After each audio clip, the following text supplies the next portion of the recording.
up them boundaries, they're not gonna like it. They gonna be like, oh, you changed and all that, you're new, and we don't like the new you, because they can't walk with you no more. So when you see how they react towards your boundaries, that just shows, oh, you just showed me your butt.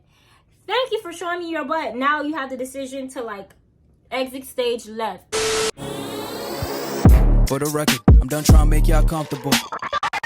For the record, you ain't trying to grow, then it's done for you. For the record, lab on me going audible. What's the Vice Gang? I'm Cheyenne and I'm back with another video. Alright, let's get straight into this video. In this video, I'm going to be giving you guys 3 tips on how to set boundaries and a little bit of a story time and what happens when you don't set boundaries. So if you're interested, keep on watching. Alright guys, so let's hop straight into it. So some time ago, me and a couple of friends and family, we went on this girls trip, right? Now, when it comes to, you know, me and we're gonna call this person Chanel. Me and Chanel have a close relationship. However, Chanel, she's like the only friend I'm always getting into it with. Yeah, one thing about me, whenever I go on a trip and stuff like that, I'm super excited, like, about whatever I get, right? So I have got this nice pearl necklace that I was super excited to wear or whatever. And for me and my friends, I'm not the gatekeeping type of friend or, you know, family member or person. But so for me, I like for all of us to match energies. I want all of us to look good. So I don't mind, you know, borrowing certain things. Girl, if I be like, if I don't like the outfit or whatever, I'll be like, girl, you know, put this on or whatever so we can all, because you're not giving the vibes. I don't mind doing that because I'm that type of friend that, you know, make sure, you know, you look good. But there are certain things that I do not allow, like wigs, panties, stuff that is new. You the first person that's wearing my stuff, that my new stuff, and then you're taking pictures with it, it's gonna look like I jocked your swag when really it's you're jocking mine, you know? Me and my friend Chanel, we went on a trip. We're having like a good time and stuff like that, and it's time for us to get ready. We're gonna go to this escape room place. We're about to do a fun activity, right? Yeah, I had these rods for 2 days. Don't mind it looking crazy. So we're getting ready. Chanel asks me, oh, can I borrow, you know, one of your necklaces?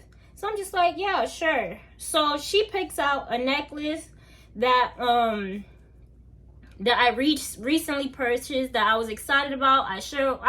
When I buy certain things and I need to stop this habit, I like to show it out to my friends because, you know, I'm really excited about it. But I need to stop that because, y'all, this allowed me to get in trouble. Not to get in trouble, but this got me upset twice. Like, I remember one time, it was 8th grade prom. I bought this dress, and I bought my 8th grade prom dress in front of my friend. I mean, not my friend, but this girl I knew in school. She seen me purchased it. We, like, as I'm, like, paying for the stuff, she see the dress or whatever.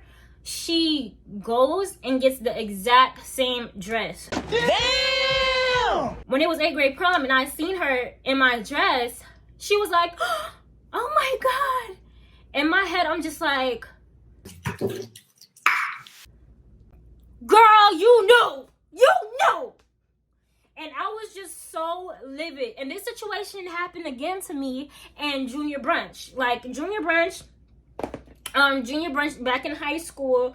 I was so hot booty to show my friends my outfit. I was like, yeah, I'm going to get this hair, and then I'm gonna wear these shoes. I'm gonna be wearing all black, split in the middle, blunt cut. I showed my friend, yo, when I tell you my friend had the exact same outfit as me. Oh, I was livid because it's just like my style, being an individual or whatever. I don't like to always like share certain things. Anyways, why I ain't telling me I was getting off topic. But anyways, let's get back to the story, right? So Chanel she go ahead and get one of my accessories that is new that I just purchased and stuff like that. So knowing me and Chanel, she's that type of friend that I have to, like, type of friend or family that always, you know, I have to pick with. So I'm just like, you know what? I'm around, mind you, in this group, I'm in a group. This is my first time going. Let me give y'all a little bit of background. I'm going out with 2 new friends. It's 4 of us. It's 2 new friends. This is my first ever going out with them on a trip and stuff like that. But me and Chanel are like friends. We're like friends slash family. We're very close or whatever. So I'm just like, I know how Chanel is. I'm not trying to like make a scene in front of my new friends or whatever, my new business besties, which I'm grateful for. Let me just let it rock, because these are people that like I'm like cool with, and they're like a different type of friend. So I'm just like, you know what, I'm gonna just let it rock. I'm gonna let it rock. I let her wear my necklace. She taking pictures in my necklace, and I told her, I didn't even just let it rock like that. I told her, I really don't feel comfortable you wearing this specific necklace. Can you try something else? She out here ignoring me or whatever. And I'm just like, I don't feel comfortable. I kept communicating to this person, I don't feel comfortable you wearing this necklace. So at the end of the night, like, we went through the whole day, her wearing my new item or whatever. And for me, I'm out here just a little bit tight about it. Later on that night, we came back to the hotel. We're getting ready to do another festivity. And this time, Chanel is trying on my pants. And not only she trying on my pants, and she have her own pants. Not only she trying on my pants, she still had the same necklace on. So I'm just like, yeah, I had let it rock earlier, but I really don't appreciate you wearing my stuff, and I'm telling you how I feel about it, and you're not doing nothing. You just ignoring me or whatever. So I warned all, like, I was not trying to get my new friends involved or anything like that. I feel like me getting them involved was be like, yo, can you tell what's her name to get off? So I called even an old friend. My old friend, we gonna name her Mariah. Mariah is like my mediator friend. I'm closer to Mariah, so she knows that she knows how Chanel is. So I called Mariah. I said, Mariah, this girl, I'm about to beat this girl butt because she is not like listening to me, and she's not listening to me, and I feel like I should not even have to fight for something that I purchased that is mine. And I keep telling Chanel to give me my stuff. She don't want to give me my stuff. I even told my 2 friends, I'm like, I'm not even trying to put y'all in it, but if this girl don't give me my stuff, I'm going to beat her ass. Well, something I noticed about Chanel, she likes to embarrass me in front of people. She's that friend will be like, oh, didn't you sleep with this guy? I never slept with nobody. This is just an example. Didn't you sleep with this guy in front of people that I don't know? And it's like, I don't like that embarrassment. I don't know these people. You might know them, but I don't. So don't embarrass me like that. And I've seen that she's embarrassed me like in front of people. This like the 3rd time. So I called my mediator friend. I passed her the phone to my mediator friend. And then my mediator friend, Mariah, she's talking to Chanel. She like, yo, Chanel, it's not that serious. Just give her the stuff back or whatever. So the whole entire time I'm asking Chanel for my stuff, and she's ignoring me, right? So we go outside. We're in the hotel, right? Still getting ready. And I'm not trying to argue in front of my 2 new friends. So we outside of the hotel. So I asked for my thing back again. My necklace. I said, Chanel, give me my necklace back. She told me no. When she said no, I seen red. The issue is everybody. I try to grab my necklace, and me and Chanel, literally in the middle of the hotel, we fighting it out, cursing each other out. My other friends came in, and they're just trying to separate. We had a security come by and stuff like that. And honestly, I just felt like this was the most embarrassing, one of the most embarrassing moments of my life, because I'm not even that type of person, you know. But with this person, I know how this person is, and I love this person so much. I try to keep on forgiving this person, but like, it was messing with my mental, where this person had control over me at that moment, and I just had to attack. I tried to let things slide, and then boom, it blow up. So from this story time, this is one of the reasons why you should set boundaries, is because it will allow you, if you don't, it's going to allow you to blow up just like how I did. You always consistently saying yes, you always consistently trying to be the bigger person. When you're always doing that with somebody, it's not gonna get you motherfreaking nowhere. It's gonna show people how to motherfreaking treat you. So one of the tips that I would like to give to you is to detach yourself. And what I mean by detach yourself, it means by separating yourself from that person. After this situation happened, I started like reading the Bible and stuff like that. And as I was reading the Bible, it stated forgiveness does not restore trust, and it does not bring closeness. Trust is rebuilt, and it's rebuilt over time. Now, for me, I like to try to be the Christian, the Christian version, the Christian friend. Oh yeah, just forgive. And one thing I noticed that what Jesus did, when he was upset with the Pharisees, and after he died on the cross and stuff like that, he didn't come to the Pharisees and like, yeah, nigga, I told you I was king. No, he ain't do that. He just separated himself and let them believe what they want to believe. Okay?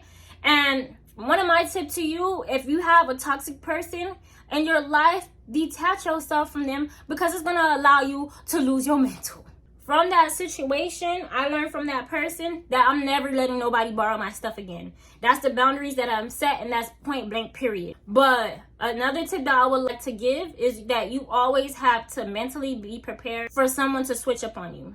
And that's why I always say, never put your trust in a nigga stupid hoe. And that goes for everybody, friends, family, boyfriends, period. Now, my second point on why I feel like you should practice setting boundaries is because it's going to allow you to resent that person. Boundaries protect your values. Without boundaries, it will stop us from getting to the next level, and it will allow us to get burnt out. Let me use this as an example. Another quick story time. So it was one of my friend's birthday or whatever, and I always go to this friend's birthday every year, but this year I did not have it. But I'm like, you know what, let me just be a supportive friend or whatever. She's always showing out for me, and I want her to come to my birthday next year and stuff like that. So let me just go ahead and just go support her, even though I really don't want to go and I have money issues. Now, when it comes to money issues, that's a whole story time for a whole nother day. Friends, family, and when it comes to money, I'm gonna show you how to set this type of boundary as well. So, boom, we went to the restaurant. I kind of knew that was gonna be expensive, but when I go to expensive restaurants, I don't get that much. Like, I get full pretty easily, so the entree usually is good for me, and maybe a little bit of an appetizer. But I know I'm gonna eat from my friend's appetizer anyway, so. But anyways, so I got the food. We went to the restaurant. We ended up getting the food or whatever, and we had a section. Now, this was the first time me going to a restaurant with sections. So I didn't know how the sections work. We went to Playa Miami. If y'all look at my birthday pictures, it was killing it. So we went to the place, we ordered our food, and it was like 5 people. It came up to like over 1,000 and something. So when we divided out, cause we ordered like, I guess, some champagne, it was like 200 per person. Now when I have a rich nigga, when I have a rich man, he can pay for that. But for me, I ain't want to pay for that. I'm the type of person, I don't know about y'all, but about me, I'm not trying to look broke in front of people. If I don't have it, I'm not going to show you I don't have it. But anyways, y'all, at that time, when I had got the bill, I was upset, and I was upset at my friend. What? I know, I'm the villain. I should not be upset at my friend for this situation, but I was upset that I was upset at her, because I'm like, why would you invite me? But it's like, girl, you cannot be upset at her for the boundaries that you didn't set. You should have just said no. On top of that weekend, I had something to do. I pushed it away so I could have time, for my friend and stuff like that. And for me, I value birthdays. After going through that situation, I learned that saying no kind of stopped me from saying no would have been the better choice, because I value, my business and stuff like that. And if I hadn't went, I would have been a lot more happier, because I would have spent time, working on my business. I would have said yes to something even better. I wouldn't have to spend that much money, even knowing that I was going through financial issues. And I would have been okay if, you know, me and my friend just did something separate that doesn't even cost that much. Like, a way to set a boundary and setting no to your friends, I feel like, is, hey girl, I don't have it right now. Well, hey girl, I can't go to your birthday this year, but we can do something else. You know, substitute. We can do something else together that don't really cost much, like maybe go for ice cream or something like that. So that way you can spend time with that friend and you don't gotta spend an arm and a leg. And within this tip, I just feel like you need to be able to like find your voice, because if you don't, it will cost you. Now, my third and final point, learning how to set boundaries allows you to see who is for you and who's not for you. Now, this one I'm talking about a little bit more so for you know, a romantic relationship. Now, let me give y'all an example. I don't know if I don't know if I should make a whole separate video about my celibacy journey, but I am going to mention it in this video. Now, when it comes to me, as much as outside it look like as much of a city girl I look like, as much as it look like I be out here taking niggas money, as much as I look like a HOE, I am not that. I'm really a good girl. Celibacy helps me in so many ways. Let me tell y'all the tea. So I was talking to this boy or whatever, and for me, I just like to let guys know from the jump or whatever. Like, I want to wait till marriage. You know, I let them know so they can know what to expect. Because to be honest, I know what these guys want. I'm a pretty girl. They want to. Who wouldn't? So I let him know, like, yeah, I'm celibate or whatever. And he was just like, who does that anymore? Like, this is 2023. You want to know what these guys like to do? They like to mask. So if you so-called a man of God, why the heck are you trying to force me to you? Why you can't get in? You need a wristband. For the free? Now I'm not gonna mess with you for the free. I don't even know you. There's a lot of men I've talked to or whatever that, you know, claim that they're a man of God and, you know, that is willing to be celibate with me, but there are certain actions that, you know, that does not align with the man of God material. Like, and especially when it comes to guys with money. Now, girls. Yeah. Right. Now, young ladies, you guys, one thing I learned about setting boundaries and stuff like that, whenever we're in a relationship, we go stupid. We go stupid for the guys that we want, especially the guys with the money. Now, to be a high value woman, you gotta stand stern on your ground. Because when a guy has money, like, that's when we bend a little bit of our boundaries. And he spoiled me, he gave me what I want, but he out here talking to different people. No, that means you don't value yourself. He got money, he spoils you, but he calls you a B word. Like, no. Make a list of values and make a list of non-negotiables so that that's the boundary in the relationship. You will not allow nobody to call you no B word. You will not allow nobody with disrespect, because you don't want to just sell yourself, like sell your soul. Setting these boundaries just allows you to leave his ass before you get left. You out here giving the guy the wop, he's, you know, whining and dining you and stuff like that, and then but you allow him to bend stuff that you're not okay with. That's basically just selling your soul. A lot of the times too, you could have a friend or like a family member, they'll show their real colors whenever they drink or whatever, whenever they're mad. And you sit down, like say for example, you tell this person, no, you don't want them to borrow your thing or whatever, and they start cursing you out, letting you have it, calling you, throwing things in your face. And that's something that's like a very big fear of mine. You're just throwing all your stuff in your face and stuff like that. That's how you know. Because when you put up them boundaries, they're not gonna like it. They gonna be like, oh, you changed and all that, you're new, and we don't like the new you, because they can't walk with you no more. So when you see how they react towards your boundaries, that just shows, oh, you just showed me your butt. Thank you for showing me your butt. Now you have the decision to like exit stage left. I'm sorry if I'm all over the place, but these are reasons why you should set boundaries, how to set boundaries. I don't want you getting played in no relationship, or your friend or family member out here trying you and stuff like that, especially when it comes to like money. Let's talk about money real quick. Now, when it comes to like family and friends, and when it comes to money, if you don't want to be that person that just be like flat out no, because I know as people we have hearts, especially if you're like somebody that's like a people pleaser, like how I used to be and stuff like that. Oh my God, this person is going through it or whatever.